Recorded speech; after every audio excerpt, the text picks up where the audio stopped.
Entonces el carcelero los sacó y les dijo: Señores, ¿qué debo hacer para ser salvo?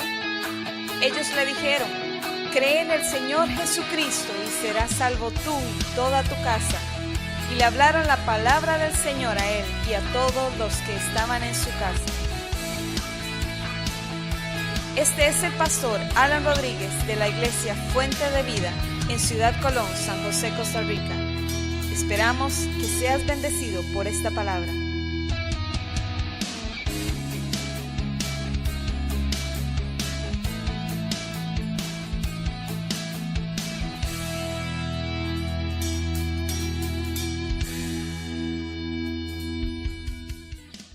Busque el Evangelio de Juan.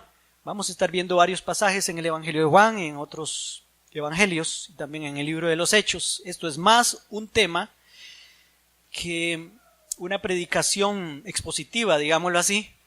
Es más temático, el tema es este: hablar de Cristo a la gente. Por si alguno dice: es que yo no sé. No, usted va a ver al final de esta enseñanza de que usted sí puede hacerlo, que Dios le ha dado a usted capacidad para hacerlo. Usted tiene alguna forma, Dios le puso alguna forma, espiritualmente hablando, personalmente hablando, en temperamento, etcétera, todo eso. Algo tiene usted que puede compartir de Cristo a la gente. No necesita ser un pastor, ni necesita ser un evangelista, ni nada parecido para hablar de Cristo. Si usted ya tiene al Señor, usted puede hacerlo y va a ver, porque de eso vamos a hablar. En el Evangelio de San Juan, en el capítulo 1, en el versículo 35 en adelante, vamos a estar leyendo. Mire lo que dice. Al siguiente día estaba otra vez Juan y con él 2 de sus discípulos. Mire, recuerde que Juan el Bautista, este es Juan el Bautista, tenía discípulos. Antes de que Jesús se manifestara a Israel en el bautismo, cuando Juan lo bautizó, Juan tenía sus discípulos, tenía gente a la cual él le enseñaba y también lo apoyaba en su ministerio. El ministerio de Juan era preparar el camino para Cristo. Pero cuando llegó Cristo, ya está, cumplió su ministerio.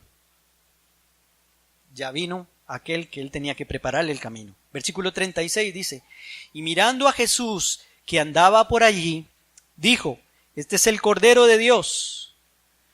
Los 2 discípulos lo oyeron hablar y siguieron a Jesús. Porque seguramente Juan les había enseñado: el ministerio mío es mientras viene el Cordero de Dios, que quita el pecado del mundo. Cuando venga, ustedes van a tener que despedirse de mí y van a tener que seguir al Cordero. Entonces, dice el versículo 37 otra vez: los 2 discípulos lo oyeron hablar y siguieron a Jesús.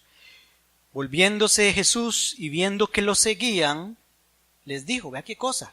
O sea, Jesús, después de que Juan dijo, este es Jesús se fue caminando y aquellos se le pusieron atrás. Eso es lo que quiere decir aquí, porque Jesús se dio cuenta que lo venían siguiendo. Y entonces él les dijo, dice, ¿qué buscáis? ¿Y a qué pregunta hace Jesús? Quiere hacerlos reaccionar, a ver qué es lo que ellos tienen en su corazón, qué buscan. Y ellos le dijeron, Rabí, que significa maestro, ¿dónde vives? Le preguntaron, ¿dónde vives? Ya estaban acostumbrados a ser discípulos de uno, ahora iban a ser discípulos de otro. El discípulo está cerca de su maestro siempre. Y ellos aparentemente habían estado muy cerca de Juan. Y entonces le preguntaron a Jesús, ¿dónde vives? Él les dijo, venid y ved. Fueron y vieron dónde vivía y se quedaron aquel día con él, porque era como la hora 10. Hora 10 era más o menos las 4 de la tarde ya, las 4 de la tarde de nosotros. Andrés, hermano de Simón Pedro, era uno de los 2 que habían oído a Juan y habían seguido a Jesús. Vean que aquí el evangelista Juan menciona solo a Andrés. Andrés era uno, no menciona al otro, pero lo más probable es que el otro era él mismo, Juan, porque siempre él cuando habla de él mismo no se menciona como Juan. Dice, había un discípulo que Jesús amaba mucho, era el discípulo amado, se refería a él. Entonces, lo más probable es que Andrés y Juan fueron los que lo siguieron, y por eso Juan sabía estas cosas.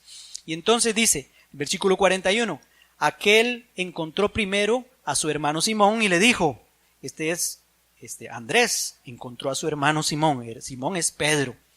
Y dice, y le dijo, hemos encontrado al Mesías, que significa Cristo. Cristo es el ungido, el señalado por Dios. Y lo trajo a Jesús. ¿Qué hizo Andrés? Lo trajo a Jesús. Tomó a Pedro y lo trajo a Jesús. Mirándolo, Jesús dijo, tú eres Simón, hijo de Jonás, tú serás llamado Cefas, es decir, Pedro. Cefas es el nombre en arameo, Pedro es el nombre en griego. Jesús les dijo a ellos esta invitación, vengan y vean, les dijo. Ahora Jesús hace esa invitación a través de su pueblo, de nosotros, a través de cada uno de nosotros. Vea que primero les dijo a ellos, pero ya después ellos lo empezaron a hacer con los demás. Ellos son los primeros 2 discípulos de Jesús, no tenía. A los primeros les dijo, vengan y vean. Y ahora ellos empiezan a hacer lo mismo con otros. Ya Jesús no dice a nadie, vengan y vean, no. Ahora nos toca a nosotros hacerlo. Porque Jesús desea que la gente venga y vea. Venga e investigue, venga y pregunte, venga y experimente, venga y reciba la vida. Cuando usted lo invitan, si alguno está aquí porque lo invitaron, lo trajeron a la iglesia, mire, es porque la persona que lo trajo desea que usted escuche la palabra y venga y vea lo que yo vi, venga y vea, experimente lo que yo experimenté, venga y vea también usted. Ya deje de estar hablando y criticando sin saber, véngase para la iglesia y conozca. Eso es lo que Jesús quiere. Jesús desea que la gente venga y vea dónde vive Él. Eso se los dijo a ellos. ¿Y por qué vive allí? Venga y conozca y tenga una experiencia sobrenatural en la casa de Dios. Está la casa de Dios, lo cantábamos desde el principio. Amén. Usted es la casa de Dios, está la casa de Dios. Por eso es bueno decirle a la gente, venga y vea dónde vive Jesús. Ahí vive. En medio de aquella gente vive Jesús. Venga y experimente estar en la casa de Dios, en el lugar santísimo, porque Jesús quitó el velo y abrió el lugar para que nosotros entremos hasta su presencia. Venga y llénese del perfume de la casa y que quede impregnado de la gloria de Dios. Venga y experimente lo que hay ahí. Eso quería Jesús que ellos vieran. Jesús también desea que la gente venga y vea, pero también que se queden a vivir. Yo no sé si usted vio y se quedaron con Él. Eso es importantísimo aquí en este pasaje. No se fueron inmediatamente. Dijeron, sí, este es Jesús, este es el Mesías. Nos vamos a quedar con Él. Y se quedaron con Él. Se quedaron a vivir. Dios desea, Jesús desea que se queden a vivir con Él para siempre. Él necesita a sus hijos que ya se fueron, que ya estuvieron con Él, que salgan, inviten a otros a venir a su casa y a vivir con Él. Eso lo dice el versículo 41 y 42, y lo leímos ahí. Ahora, hermanos, en el Evangelio de Marcos, busque conmigo Marcos, se tiene que devolver. En el capítulo 1 de Marcos, recuerde que es Mateo, luego sigue Marcos, los Evangelios, luego Lucas y luego Juan. Capítulo 1 de Marcos en el versículo 16. Mire lo que pasa aquí. Solo vamos a leer 2 versículos, 16 y 18. Dice, andando junto al mar de Galilea, vio a Simón y a su hermano Andrés que echaban las redes en el mar, porque eran pescadores. Jesús les dijo, venid en pos de mí, y haré que seáis pescadores de hombres. Y dejando al instante sus redes, lo siguieron. Ya lo conocían a Cristo, lo conocieron en el pasaje que vimos antes. Pero ahora el Señor va a donde están trabajando y les dice, mire, ya yo no quiero que trabajen más en eso, ahora quiero hacerlos a ustedes pescadores de hombres. Dios llama a todos los cristianos, a todos los que han creído en Él, a ser pescadores de hombres. No hay una sola forma de pescar, ¿verdad? Hay varias formas de pescar.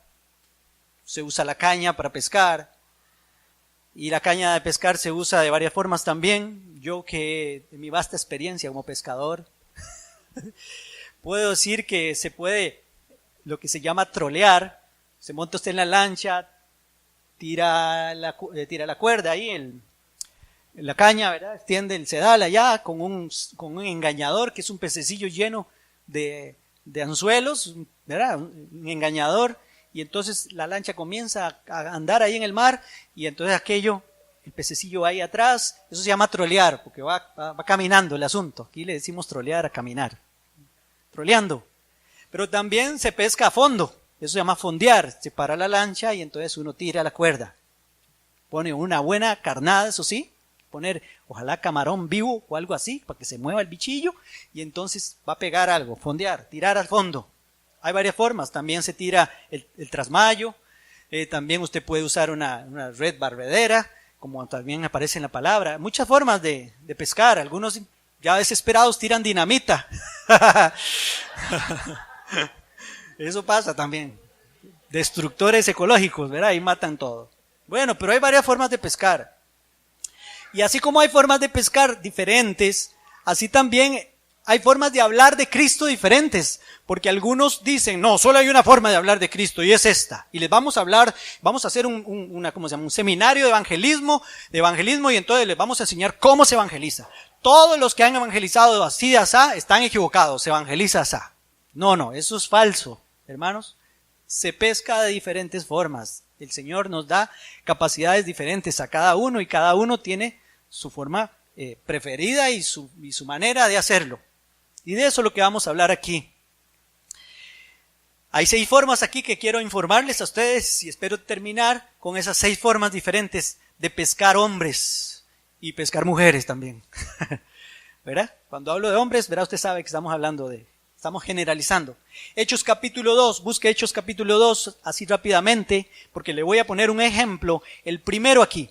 Este ejemplo está en Hechos capítulo 2, versículo 22. El primero de la iglesia de Cristo que se para en público a predicar a todos es el apóstol Pedro, lleno del Espíritu Santo, el apóstol Pedro.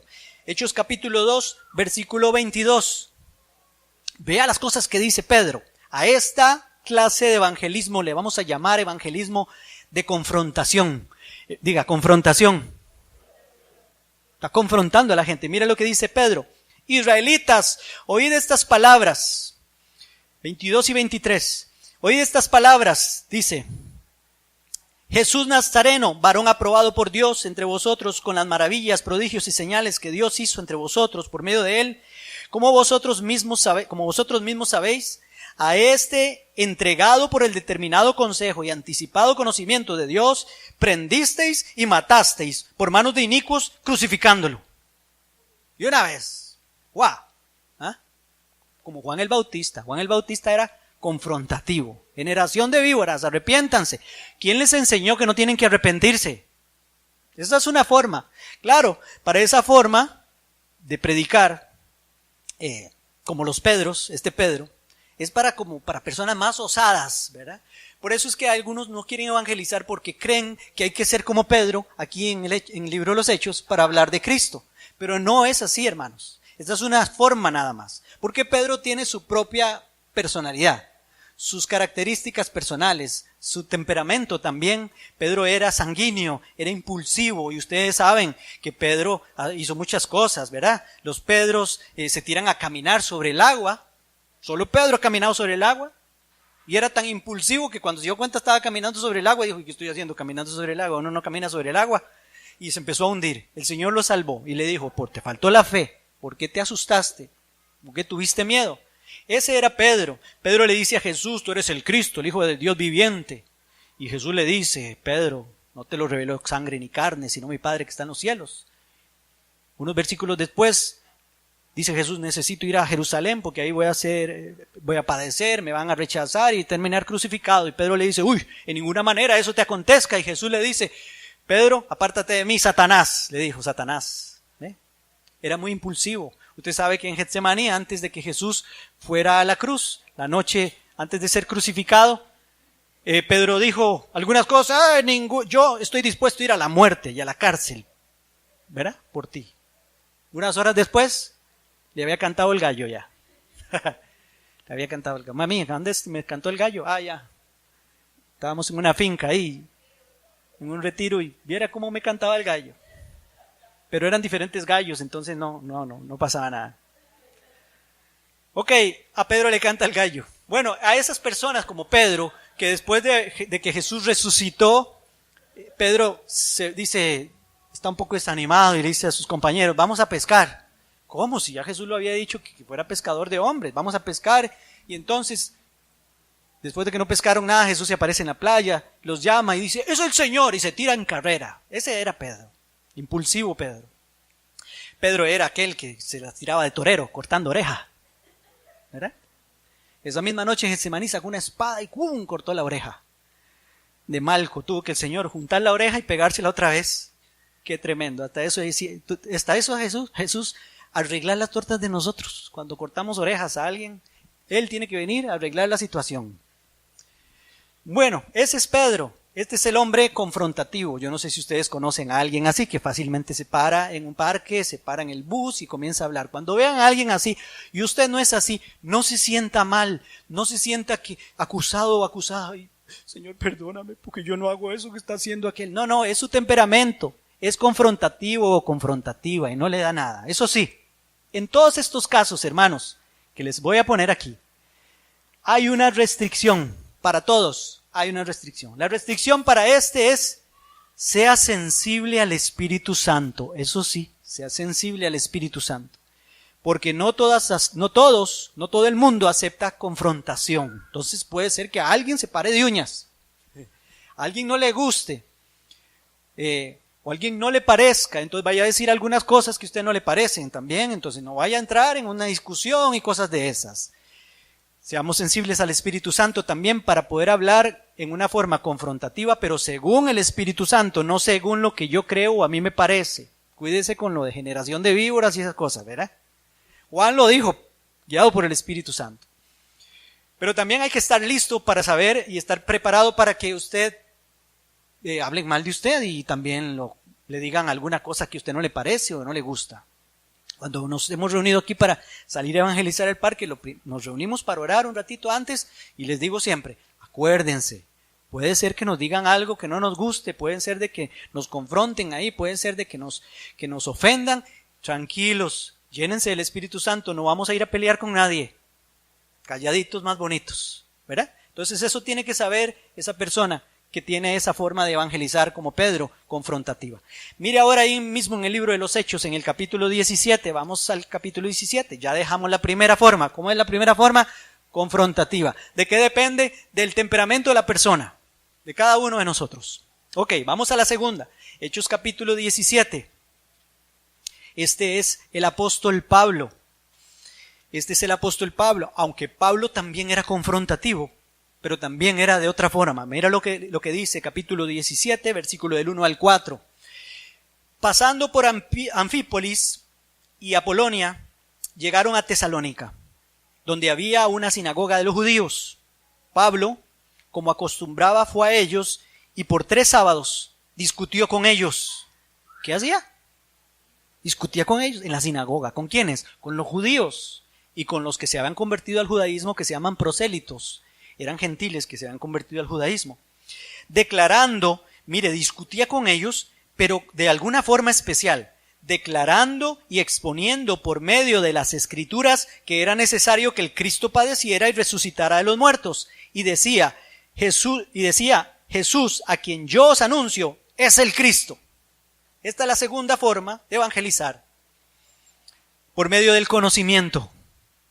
Por medio del entendimiento de la palabra y el conocimiento del estudio de la palabra de Dios.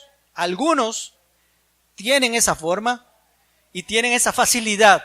Conocen bien la palabra de Dios, les gusta, saben los versículos, saben cómo debatir tal vez o debatir algunas ideas de la gente, y entonces lo hacen como el apóstol Pablo. Pablo amaba este método, usaba las Escrituras para ponerlos a razonar y hacerlos pensar. Eso es muy bueno.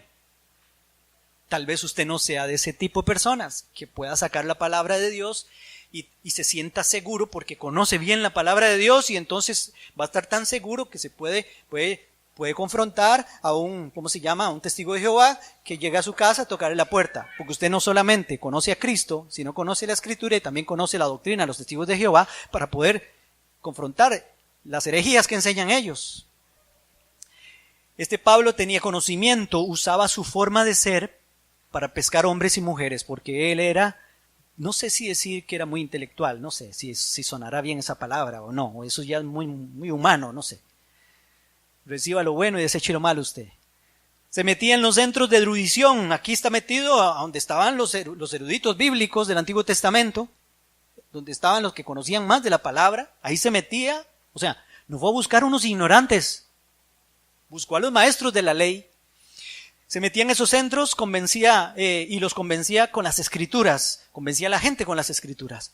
No se trata de bombardear a la gente, a alguien con argumentos solo intelectuales, sin sentido. No se trata de ganar discusiones como hacen muchos. No es ganar la discusión, no es dejar callada a la gente. No es eso. No estudie la Biblia para eso. Se trata de ganar el corazón de la persona. O sea, tiene que haber una llenura del Espíritu Santo cuando se haga eso. Un amor también por las almas perdidas. Que usted sepa que aquel que está confrontando, que está diciendo cosas que no están bien, usted tenga el amor de Cristo para hablarle a esa persona. Se trata de ganar el corazón de la persona a través de la puerta del conocimiento bíblico de esa persona. Algunos fueron equipados así y solo creerán, personas estamos hablando, con las que usted vaya a hablar, solo creerán si alguien como ellos les comparte el evangelio de esa forma. Hay que ir por ellos entonces. Si usted es de esos que conocen bien y les gusta argumentos bíblicos, vaya corriendo a ganarse estas personas para Cristo.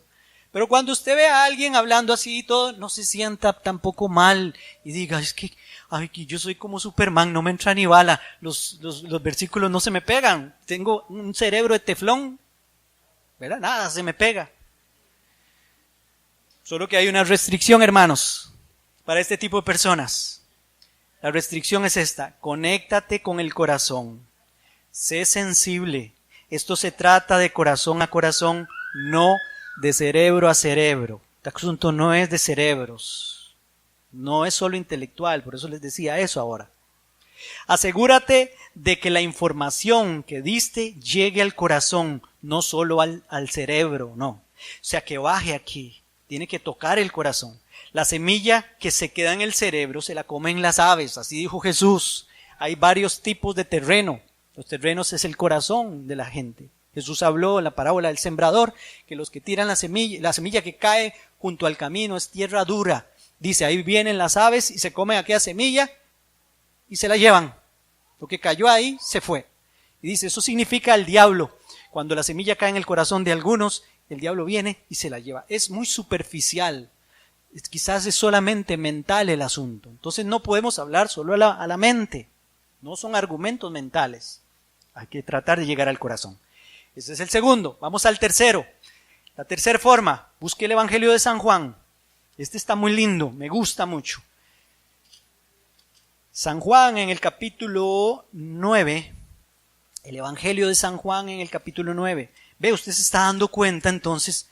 Bueno, pastor, usted me está dando un poquito de alivio, usted me está dando aliento, porque yo no soy de pararme ahí enfrente a todos y eso, me da cierta vergüencilla y me da miedo, me da temor.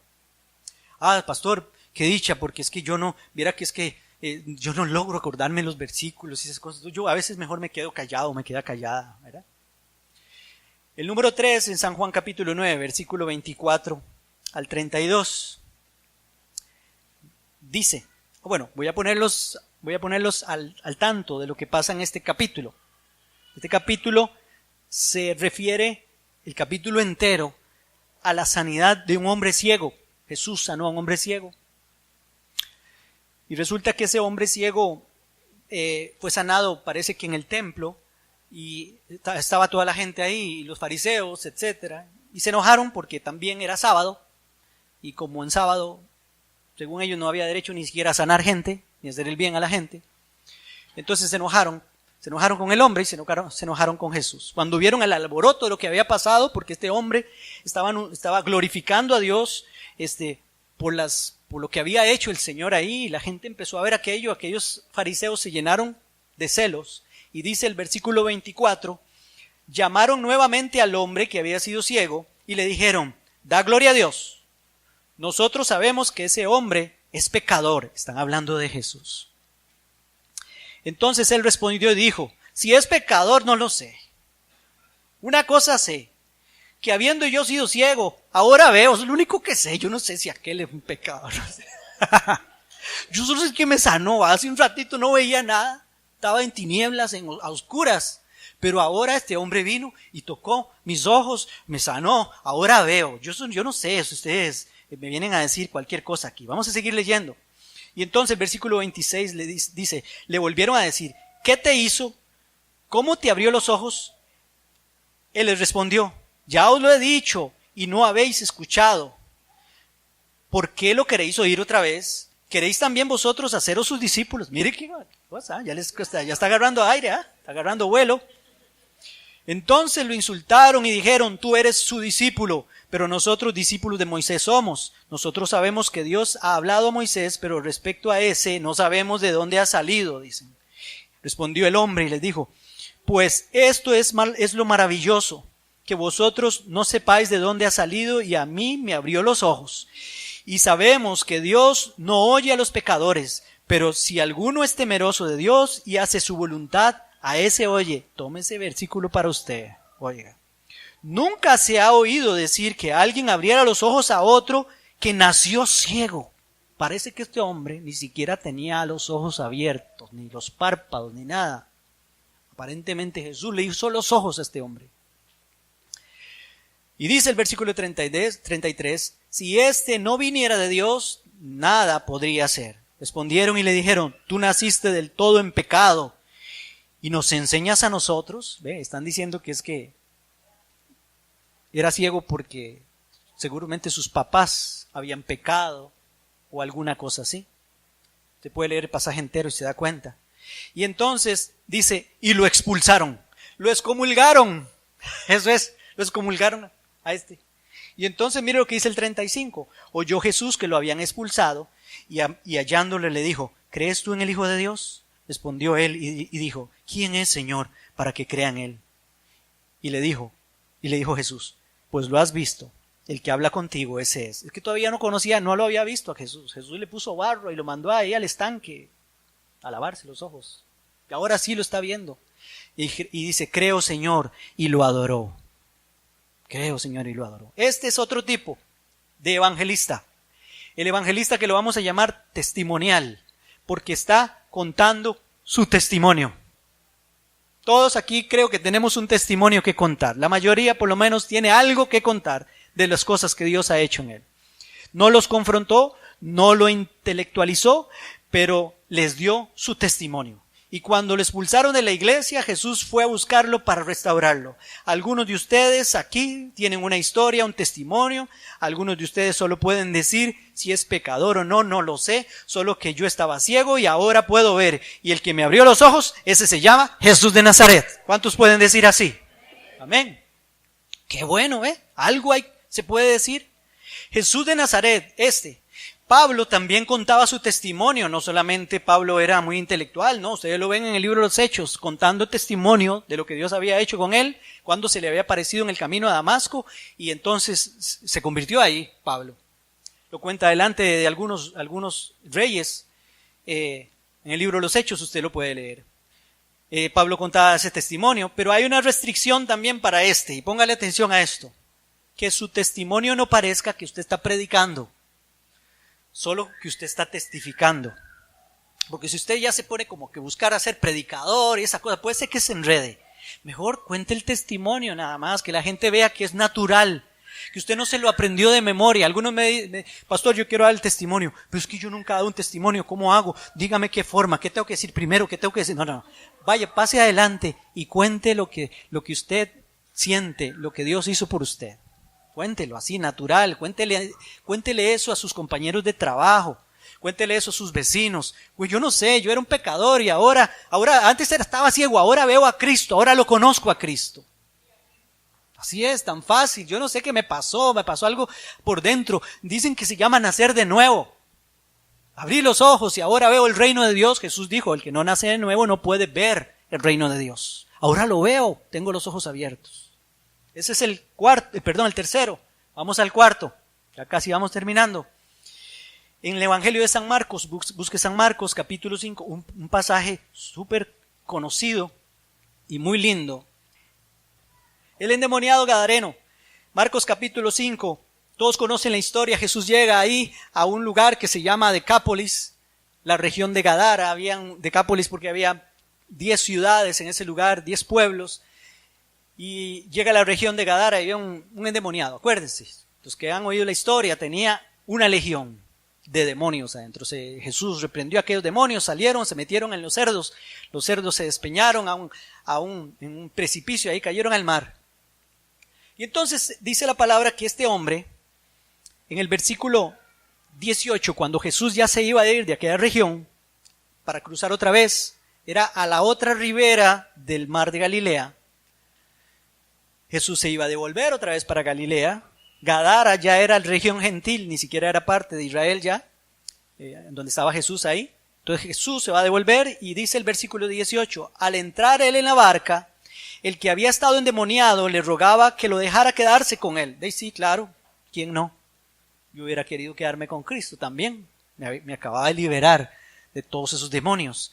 Pero Jesús no se lo permitió, sino que le dijo, vete a tu casa, a los tuyos, y cuéntales cuán grandes cosas ha hecho el Señor contigo, y cómo ha tenido misericordia de ti. Él se fue y comenzó a publicar en Decápolis cuán grandes cosas había hecho Jesús con él, y todos se maravillaban. Se fue a los suyos. Este es el cuarto o la cuarta forma para evangelizar.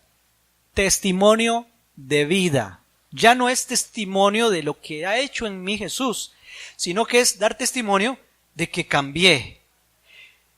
Este no estaba ciego, no fue un testimonio de sanidad o algo así. Este es un testimonio de un cambio de vida. Estaba endemoniado y ahora estoy totalmente diferente. Mire lo que dice ahí mismo en ese pasaje. En el versículo 15, 5:15, mire. Llegaron a Jesús, la gente de la región, llegaron a Jesús y vieron al que había estado atormentado por el demonio, el que había tenido la legión, sentado, vestido y en su juicio cabal. Y tuvieron miedo. Lo vieron sentado, vestido y en su juicio cabal. Nunca habían visto a ese hombre así. Tenían que encadenarlo, andaba sin ropa. Allá estaba en medio de los cementerios y eso dice la palabra.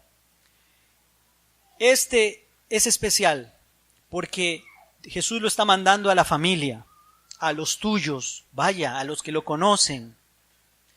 Y vaya, dígales, y vaya, demuéstreles con su forma de vivir, ahora que usted ahora es diferente. Vaya, enséñeles que usted ya no está endemoniado. Vaya, enséñeles, como alguno aquí puede decir, pero yo no estaba endemoniado, solo andaba en drogas. Es más o menos lo mismo.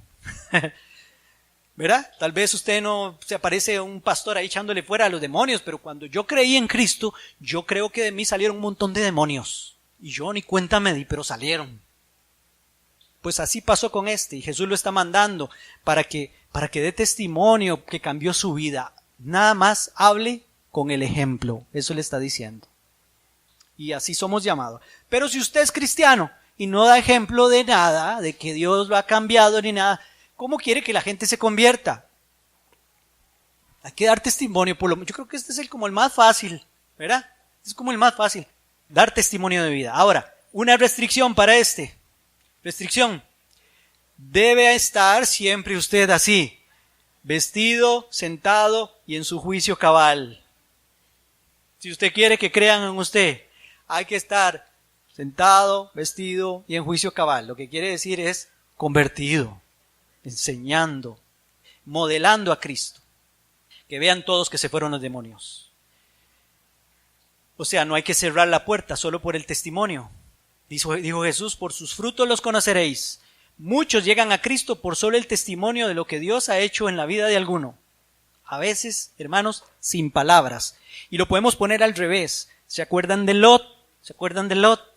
Lot, el sobrino de Abraham, que se fue para Sodoma, se fue poquito a poco. Lot se fue poquito a poco. Vivía con Abraham y se fue poquito a poco. Se separaron y se fue poniendo la tienda por aquí. Luego llevó su campamento por allá, un poquito cada vez más cerca del mundial, hasta que llegó a Sodoma y hizo su casa ahí. Y tenía familia, tenía hijas, y tenía esposa, y tenía yernos. Pero dígame usted, ¿a cuánto se ganó Lot? A nadie se ganó Lot, ni a sus hijas se ganó. Al final las hijas mostraron que también eran unas mundanas. Terminaron emborrachándolo para tener hijos con él. Lot lo perdió todo. Bueno, pero era un justo, dice la palabra. Número 5. Juan capítulo 4. Busque conmigo Juan capítulo 4 así rápidamente. ¿Ya se está identificando usted con alguien aquí? Yo pudiera ponerle muchos ejemplos de personas o cosas que pasan, pero no tenemos tiempo. Juan capítulo 4 es la mujer samaritana. No vamos a leer todo el pasaje, pero ustedes saben, la mujer samaritana, el que no ha leído el pasaje, la mujer samaritana, conviértase a Cristo. Jesús llegó a un lugar que se llama Samaria. A las afueras de Samaria estaba un pozo donde estaba... la gente iba al pozo bien temprano en la mañana cuando no pegaba el sol, cuando no calentaba el sol. Ahí era cuando iban al pozo y también el agua estaba más fresca. Y eso. Y entonces se dice que las mujeres de mala vida, eso dicen algunos teólogos, que llegaban cuando ya no había nadie, para que no tuvieran ningún conflicto y esas cosas. Y todos sabemos que esta mujer había tenido 5 esposos y el que tenía ahora ya ni era el esposo. O sea, qué tremendo, ¿ah? 5 esposos ya no tenía, el que tenía estaba juntada ahora. Entonces habla con Jesús, etc. Dice el versículo 28. Versículo 28 dice: entonces la mujer dejó su cántaro, fue a la ciudad y dijo a los hombres: venid, ved a un hombre que me ha dicho todo cuanto he hecho. ¿No será este el Cristo? Entonces salieron de la ciudad y vinieron a él. Entre tanto los discípulos le rogaron diciendo: Rabí, come, etcétera, etcétera. Vea, se fue para allá a la ciudad, les habló a ellos y se vinieron ellos para acá. Ahora el versículo 39 dice: muchos de los samaritanos de aquella ciudad creyeron en él por la palabra de la mujer, que daba testimonio diciendo: me dijo todo lo que he hecho. Entonces vinieron los samaritanos a él y le rogaron que se quedara con ellos, y se quedó allí 2 días. Muchos más creyeron por la palabra de él y decían a la mujer: ya no creemos solamente por lo que has dicho, pues nosotros mismos hemos oído y sabemos que verdaderamente es el Salvador del mundo, el Cristo. Vea qué lindo. Esta es la 5ª forma. Invitación. Invitación. Invitó, vamos al culto el domingo, vamos a la iglesia, vamos a la reunión de jóvenes, vamos a la reunión de matrimonio, vamos a, qué sé yo, un retiro, vamos donde sea que se vaya a predicar la palabra, vamos. Si no confrontas, si no intelectualizas, si no tienes un testimonio, si no han creído los de tu casa, entonces invítalos a venir a la iglesia por lo menos. Invítalos a las reuniones para que vengan. ¿Cuántos no pueden hacer eso? Yo creo que todos podemos hacer algo así. Amén. ¿Hay alguna excusa? Dígame, usted. No hay excusa. No hay excusa. Por lo menos invite. Lo que hizo Andrés. Andrés en 3 ocasiones en la Biblia, ahí en el Evangelio de San Juan. Andrés primero invita a Pedro. Después trae a un niño que tenía los peces y los panes a Jesús. También trajo al niño. Y luego a unos griegos que querían acercarse a Jesús los trajo Andrés. Andrés era experto en llevar a la gente a la iglesia. Qué lindo ser como Andrés. Y atraer a la gente. Si no puede hablar, si no es muy intelectual, si no confronta, si todavía no tiene esa capacidad, si no tiene un testimonio, no sé, si no tiene, llévelo por lo menos para que oigan al pastor. Eso sí hay una restricción, hermanos, aquí. Póngale cuidado a esta restricción. Asegúrese a dónde los va a invitar. Eso es muy importante. No vaya a hacer que escuchen alguna tontería o vean algo por ahí, ¿verdad? En alguna iglesia que no les parece, algo raro, extraño y una cosa así. Póngase vivo donde va a llevar a la gente también. Pablo advierte eso en 1 Corintios. Dice Pablo: si llegan incrédulos y los oyen hablando raro a todos ustedes, para no decir que estaban hablando en lenguas todos ahí en la iglesia, si los oyen hablando raro, entonces dirán que están locos y se van a ir. Pero si escuchan una buena palabra de ustedes, serán convencidos, dice la palabra. Esa es la receta de la palabra de Dios. Entonces esa es la restricción. No vaya a llevarlos donde no conviene, hermano. Llévelos donde haya una iglesia coherente, donde se hable la palabra de Dios con sabiduría. Amén. Bueno, por supuesto, hermanos, que se hable la palabra de Dios, que se confronte también con la palabra de Dios. Y la última, Hechos capítulo 9. Me gusta mucho, Hechos capítulo 9 es muy linda porque es otra forma de que usted puede ganar armas para Cristo. Hechos capítulo 9, versículo 36, mire. Había entonces en Jope una discípula llamada Tabita, ¿Qué era? Una discípula de Cristo. Se llamaba Tabita, que traducido es Dorcas. Esta abundaba ¿en qué? En buenas obras. Abundaba en buenas obras. Y en limosnas que hacía, dice aquí. Aconteció que en aquellos días enfermó y murió. Después de lavada la pusieron en una sala. Como Lida estaba cerca de Jope, los discípulos, oyendo que Pedro estaba allí, dice, le enviaron 2 hombres a rogarle, no tardes en venir a nosotros. Pedro se levantó y entonces fue con ellos. Cuando llegó, lo llevaron a la sala donde le rodearon todas las viudas llorando y mostrando las túnicas y los vestidos que Dorcas hacía cuando estaba con ellas.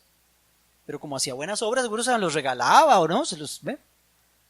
Entonces, sacando a todos, Pedro se puso de rodillas y oró, y volviéndose al cuerpo dijo, Tabita, levántate. Ella abrió los ojos y al ver a Pedro se incorporó. Él le dio la mano y la levantó. Entonces llamó a los santos y a las viudas y la presentó viva. Esto fue notorio en toda Jope y muchos creyeron en el Señor. Lo importante, hermanos, aquí es que esta mujer era una mujer que hacía buenas obras sirviendo. Esta es la sexta. Usted puede hablar de Cristo sirviendo, siendo servidor. Esta mujer abundaba en buenas obras. Solo sirve a alguien, nada más sirva a alguien. Usted sirva, si no puede hacer todas las que ya hemos mencionado. Si no, usted dice, no, es que yo no tengo un testimonio como así, como muy, no. ¿Quién me va a poner mucha atención a mí por el testimonio? No. Pero entonces sírvale al Señor, ayude a la gente a través de ser amable. Con solo que usted sea amable, digamos que usted trabaja en un negocio, sea amable con aquella persona. Si usted es mesero, mesera en un restaurante, sea amable. Si usted es taxista, sea amable con las personas, que vean algo diferente en usted, que usted no es un cascarrabias. Abunda en buenas obras, hacerlo bien, hacer el bien al prójimo, ganaremos a muchos. Y cuando se pregunten quién es esa, quién es ese que me tendió la mano, entonces sabrán que eres un hijo de Dios. Callarán y querrán tener a Dios, el Dios que tenemos nosotros. Hay una restricción, y con esta termino. Las buenas acciones, hermanos, son el gancho para hablar de la obra más buena jamás hecha. O sea, la obra de la cruz. Hablar de nuestro Señor Jesucristo. Si usted puede combinar el asunto, usted puede decir, combinado es así. Yo hago buenas obras, me gano a aquellas personas la amistad, me las gano como amigos, y después me los llevo a la iglesia para que oigan el evangelio allá. Me los llevo a una célula para que oigan el evangelio allá. Me los llevo a una reunión para que oigan. Pero nadie, hermanos, tiene excusa. ¿Ya se identificó usted con alguno de esos? ¿Ya se identificó? ¿Sí? Y tal vez alguien diga, sí, que yo la verdad es que hace días que no lo hago, ya no tengo excusa, Señor, perdóname, voy a hacerlo de ahora en adelante. Hay muchas formas de acercar a la gente a Cristo Jesús. Lo único que usted tiene que hacer es, Señor, aquí estoy para hacer tu voluntad. Yo iré, como sea que iré, con mi testimonio, con mi forma de vida, etcétera, como dijimos, de todas estas 6. No hay excusa, todos podemos compartir de Cristo.